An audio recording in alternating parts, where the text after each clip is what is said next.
The key change as an overarching effect is adding some offences to what they call the presumption against bail category. So ordinarily you have a presumption in favour of bail when you appear before the courts, but there's a strengthening and a tightening of that presumption against bail for certain offences, this type of offences which has brought about the immediate changes, for example. In other words, the accused is the person who then has to satisfy the court why they should be released on bail, not the opposite. The new laws have made way for, and I quote, an overarching principle that would require judges to be satisfied that an offender is not going to pose a risk to the community. Was community safety not already something that judges had to take into account when considering a bail application? Not to the extreme that it is now. Ordinarily, when one makes a bail application, there are a number of factors that need to be considered, including whether or not the accused needs to be at liberty for any particular purpose. There's also whether or not a particular victim or witness needs protection, whether the accused is going to front court, and whether there can be a trust in the accused that they're going to comply with bail conditions as their matter proceeds through court. What we're seeing here with this change is an onus now on the judges to be satisfied that the person released is not going to commit a further violent offence or an offence that endangers the community. So it's a more global approach to whether or not that person should be released at liberty of bail. It's obviously too early to say whether or not this change has had an impact on the ground or in the courts in the NT, but the Territory did introduce other tough bail laws shortly after the CLP government was elected late last year. That's so-called Declan's Law. What impact has that had on the court system, on the justice system in the Territory, and how do you anticipate that this legislation will, I suppose, build on that, if it will? I think there's two things to focus on there, Melissa, is an increase in the incarceration rates with refusals of bail, but also a increased strain on court resources such that the courts are backlogged with a number of matters, including those for bail applications. As you quite rightly point out in the commentary, it's just too early to know whether or not community safety is going to be increased with these tightened and hardened bail laws.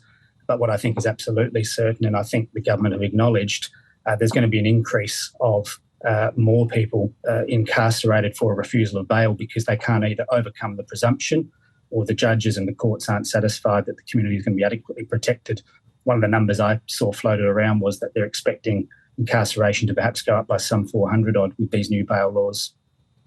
That's quite a steep number there if that does turn out to be the case. Does the Northern Territory have the resources to handle that number of people in prison, and does the court system have the resources to be able to handle that additional number of people going through the system?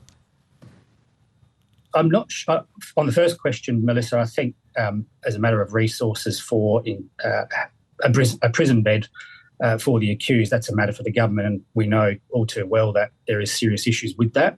I don't think it necessarily changes the strain on the court's resources in terms of the numbers of people going through the court system as a result of these bail changes.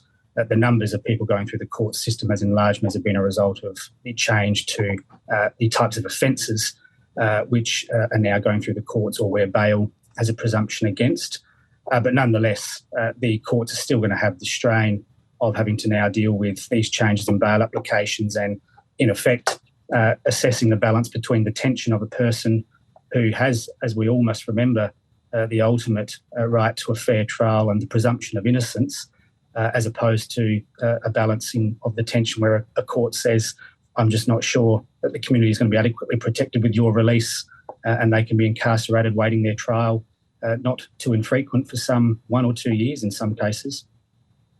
These laws have come through, obviously, in the wake of the death of Linford Feick.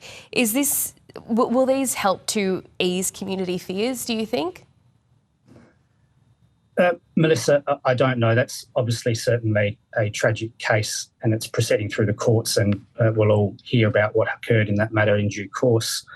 And we can understand, as lawyers, the community sentiment and angst at the particular incident that occurred. Will the community feel safer as a result of these bail laws?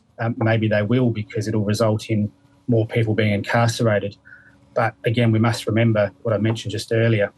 We still have the fundamental right to a fair trial and the presumption of innocence. And that's the tension I speak of, a tension between safety and protection, that an accused person will be treated in the eyes of the law equally to the next person who's charged, as opposed to simply being put in prison. Whether or not that ultimately achieves what the government want, I think we'll have to wait and see.